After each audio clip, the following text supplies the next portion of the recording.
कल अपन ने पढ़ा था इनके सिंबल्स के बारे में कि कुछ एलिमेंट्स के सिंबल्स उनके कहाँ से ले गए, किसके फर्स्ट नेम के फर्स्ट लेटर को ले लिया, किसी के पुराने नाम के लेटर्स को ले लिया। ठीक है, तो सबका अलग अलग था। जिंक का ZN, तो उसके लिए आपको एक टेबल दी गई है। यहाँ पे आपको इन टेबल्स को, इनके सिंबल्स को लर्न कर लेना है इस टेबल से। ठीक है, तो आपको काफ़ी हेल्प हो जाएगी आगे पढ़ने में, 10th क्लास में भी बहुत अच्छा रहेगा। तो ठीक है, और इस तरह से हर एक केमिकल एलिमेंट का सिंबल जो है वो यूनिक होता है, ताकि कोई भी किसी से मिक्स ना हो, हमें कन्फ्यूजन ना हो। ठीक है, the above table is given for you to refer, ये आपको पढ़ने के लिए दिया गया। Now what is atomic mass? Atomic mass क्या होता है? तो जैसे अपन वज़न करते हैं किसी भी चीज़ का, ठीक है, तो उसके लिए आपकी एक यूनिट बनी होती है। 1 किलोग्राम बना होता है ना, 1 ग्राम बना होता है, तो उसके बाट होते हैं, तो आप उनको रख करके मेजर कर लेते हो। तो एक स्टैंडर्ड यूनिट तो बनती है कोई ना कोई। ठीक है, दूध आप लीटर में मेजर करोगे तो उसकी स्टैंडर्ड यूनिट तो बनेगी वो किसी ना किसी तरीके से। तो वही चीज़ यहाँ पे भी लागू होती है। अब इनका मास अपन को निकालना था, एटम्स का मास, तो उसके लिए एक स्टैंडर्ड यूनिट इन्होंने फाइंड की। ठीक है, अब उसके बारे में ही पढ़ेंगे। तो एक साइंटिस्ट है Dalton, according to him each element की एक अपना, हर एक एलिमेंट का एक अपना मास होता है। ठीक है, the theory could explain the law of constant proportion, so will the scientists were promoted to measure atomic mass of an atom। फिर ये थ्योरी सही निकली थी लॉ ऑफ कांस्टेंट प्रोपोर्शन की, तो फिर बाद में एटॉमिक मास निकालने की कोशिश की गई। Since determination of the mass of individual atom was a relative difficult task, है ना, पर किसी इंडिविजुअल एटम का मास निकालना थोड़ा डिफ़िकल्ट टास्क था, इसलिए रिलेटिव एटॉमिक मास की बात की गई। ठीक है, let us take the example of compound CO, carbon monoxide CO, जो कार्बन और ऑक्सीजन से बना है। It was observe experimentally, experiments करके पता लगाया गया कि 3 ग्राम ऑफ कार्बन जो है वो 4 ग्राम ऑफ ऑक्सीजन के साथ कंबाइन होता है। अगर दूसरे शब्दों में कहें तो carbon compound with 4/3 times of its mass of oxygen, यानी 3 ग्राम का अगर कार्बन है, 4 ग्राम का ऑक्सीजन है।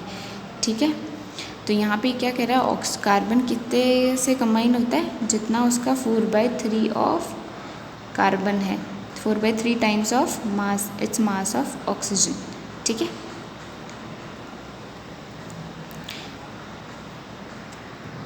तो 4/3 इंटू 3 ग्राम जो कि कार्बन का है, तो वो 4 ग्राम ऑफ ऑक्सीजन से वो इस तरह से कंबाइन हो जाएगा। ठीक है, और इसी के बेसिस पे हमने एक एटॉमिक मास यूनिट को डिफाइन किया, जिसे शॉर्ट में AMU बोलते हैं। और अब इसको आजकल कैसे लिखा जाता है, लेटेस्ट IUPAC ने जो बताया है उसके अकॉर्डिंग सिर्फ हम इसको U लिखते हैं। ठीक है, तो 1U is what, 1 atomic mass unit. अब ये 1 एटॉमिक मास यूनिट कितना निकल कर आया, ठीक है, वो देखते हैं।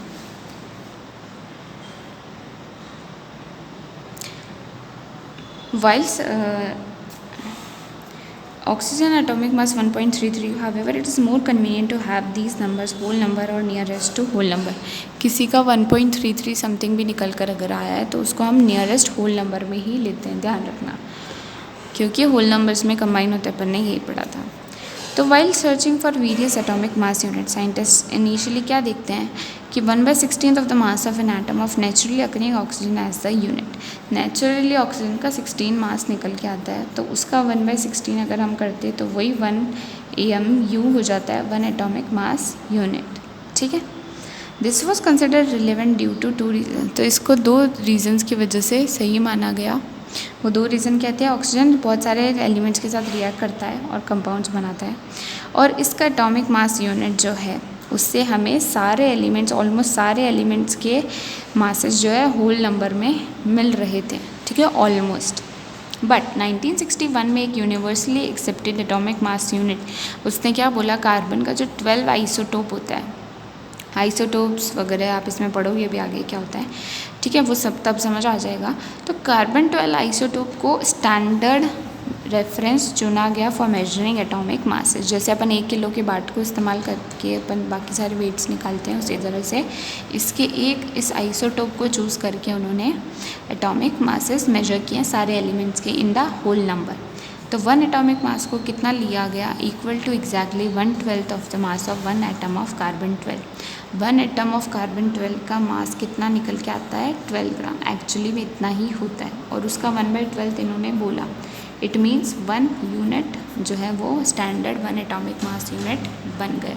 ठीक है, तो ये चीज़ आपको जो मैंने अंडरलाइन के पैराग्राफ अंडरलाइन कर लेना है, this is important for you ना। एक इमेजिन करो एक फ्रूट सेलर है, वो क्या करते हैं, वो भी 1 किलो का बांट लेते हैं अपने अंदर। ठीक है, एक तराजू पे इस तरह से रखते हैं, या फिर अगर उसके पास 1 किलो का बाट नहीं है तो वो क्या करेगा, ही टेक्स वाटरमेलन, वो वाटरमेलन से लेता है और वो कहता है इसका मास 12 यूनिट के बराबर है। ठीक है, 12 fruit. He makes 12 equal pieces of this watermelon and finds the mass of each fruit he is selling. तो वो उस फ्रूट के वाटरमेलन के 12 हिस्से करता है और एक हिस्से को अपना स्टैंडर्ड यूनिट बना लेता है।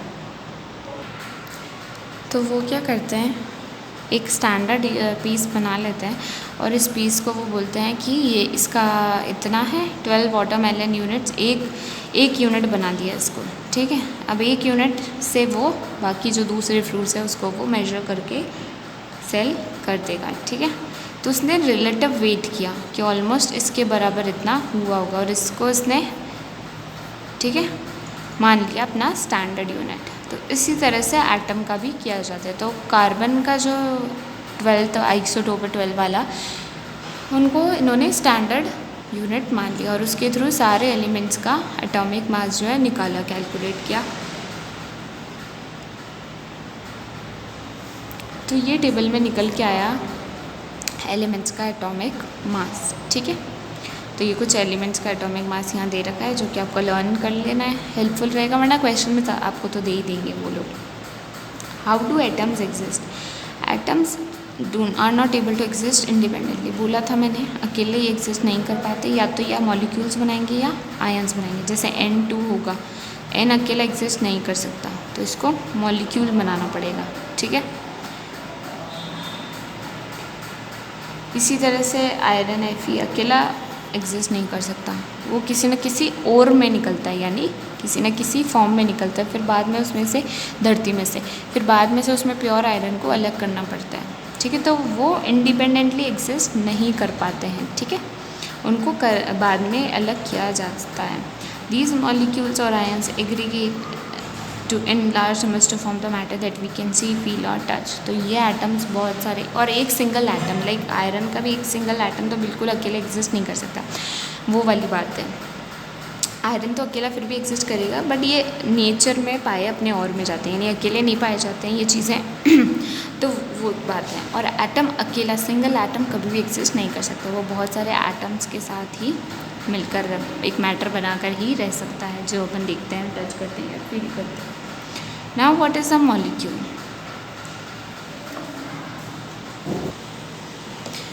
अब व्हाट इज़ मॉलिक्यूल? मॉलिक्यूल क्या होता है? A molecule is in general a group of 2 और more atoms that are chemically bonded together. Generally molecule क्या होता है? 2 या 2 से ज़्यादा एटम्स, यानी या तो that are chemically bonded together, 2 या 2 से ज़्यादा एटम जो है वो एक दूसरे से जब जुड़ जाते हैं तो मॉलिक्यूल बन जाता है। That is tightly held together by attractive forces, और उन दोनों के बीच में फोर्स ऑफ अट्रैक्शन तो होगा तभी तो जुड़ेंगे। तो molecule can be defined as the smallest particle of an element or a compound that is capable of an independent existence and show all the properties of that substance। तो molecule क्या होता है? वो स्मॉलेस्ट पार्टिकल एलिमेंट का जो nature में, या compound का जो नेचर में फ्रीली एग्जिस्ट कर पाता है। जैसे मैंने बोला N अकेला फ्रीली एग्जिस्ट नहीं कर सकता, बट N2 के फॉर्म में वो करता है, तो मॉलिक्यूल के फॉर्म में वो एग्जिस्ट करता है। ठीक है, वही चीज़ है, तो ये आपको अंडरलाइन कर लेना है। और ये डेफिनेशन भी कि मॉलिक्यूल होता क्या है। ठीक है, atoms of the same element और of different elements can join together to form molecule. So कभी कभी एक के एटम्स भी जुड़ सकते हैं, जैसे N2 में जुड़ गया N और N की एटम जुड़ गए, कभी C और O अलग अलग एटम भी जुड़ गए, तो वो भी मॉलिक्यूल हो जाएगा। ठीक है, या तो सेम एलिमेंट के एटम जुड़ जाए या डिफरेंट एलिमेंट्स के जुड़ जाए, तो दोनों ही क्या बनेंगे? मॉलिक्यूल्स बनेंगे। ठीक है,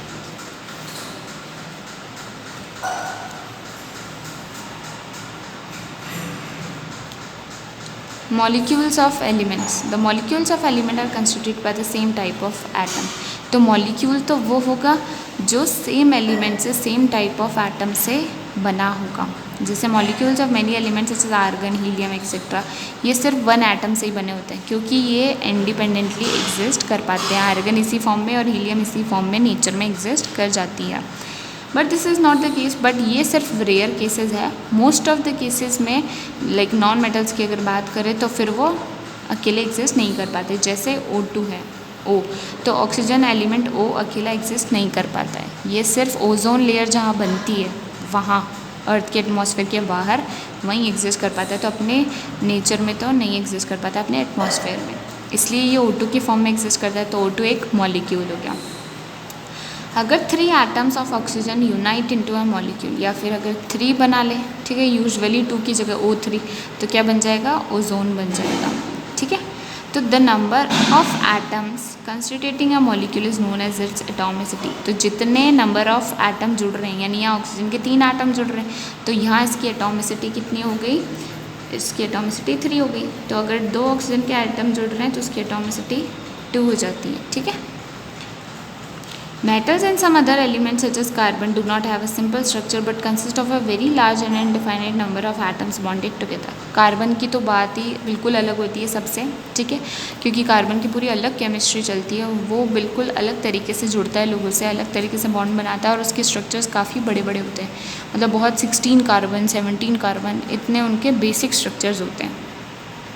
तो वो बिल्कुल डिफरेंट होता है इन सब से. ठीक है.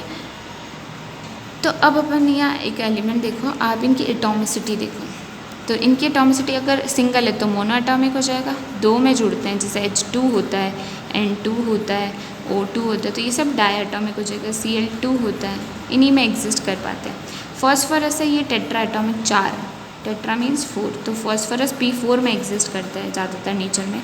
सल्फ़र पॉली एटॉमिक, ये तो 8 भी बना लेता है. सल्फ़र S8 भी बना लेता है, S62 भी बना लेता है. तो ये पॉली एटॉमिक है, इसके एटम्स वेरी करते रहते हैं. जिसके साथ ये जुड़ता है उसके साथ साथ. Now molecules of compounds. अब कंपाउंड्स के मॉलिक्यूल्स क्या होते हैं, जब अलग अलग एटम जुड़ते हैं. जैसे मैंने बताया था CO, तो जब अलग अलग एटम जुड़ते हैं तब वो मॉलिक्यूल ऑफ कंपाउंड कहलाता है. ठीक है. तो atoms of different element join together in definite proportion. इनका एक फिक्स्ड रेशो होता है, ये भी मैंने बताया था. वैसे ही कंपाउंड बनता है. तो कुछ एग्जाम्पल आपको इस टेबल में दिए गए. जैसे वाटर है, वाटर का 1:8 H2O होता है ना. अमोनिया का NH3 होता है. तो नाइट्रोजन और हाइड्रोजन इसमें 14:3 में जुड़ते हैं. कार्बन डाइऑक्साइड CO2 है, तो CO2 में कार्बन और ऑक्सीजन 3:8 में जुड़ते हैं. तो इन सब का एक फिक्स्ड रेशो होता है. ठीक है. तो वही आपको इस टेबल में दिया हुआ है. नाउ इस टेबल में आपको कैलकुलेट किया हुआ है सिंपलेस्ट रेशो किस तरह से निकालते हैं. ऑक्सीजन का रेशो बाय मास बोले, एक ऑक्सीजन का 8 होता है. ठीक है. 2 ऑक्सीजन का एटॉमिक मास यूनिट, वैसे 8 इसका रेशो बाय मास, यानी इन दोनों का रेशो निकाल रखा है 1:8 मास का रेशो. और एटॉमिक यूनिट वैसे कितनी होती है इसकी, 1 इसका एटॉमिक मास होता है, 16 ऑक्सीजन का एटॉमिक मास होता है. ठीक है. यहाँ पे mass ratio by atomic mass निकाल रखा है. तो मास रेशो 1 है और यहाँ एटॉमिक मास कितना है हाइड्रोजन का 1, तो 1/1 1 ही आ गया. यहाँ पे 8/16 है. ठीक है. सॉरी 16/8 है. ठीक है. तो मास रेशो, मास इसका सॉरी 8/16. ठीक है. तो मास रेशो उसका 8 है और एटॉमिक मास उसका 16 है. तो कितना आ गया 1/2. तो 1/2 ऑक्सीजन का आ गया और हाइड्रोजन का आ गया 1. तो 1/1/2 मैं करूँगी, आपको पता है 1/1/2 मैं करूँगी, तो ये 2 ऊपर चला जाएगा, इंटू 2/1 में बदल जाता है. तो 2 × 1 2 हो जाएगा. तो इसीलिए 2:1 जो है इनका सिंपलेस्ट रेशो आ रहा है. तो इस तरह से निकाला जाता है.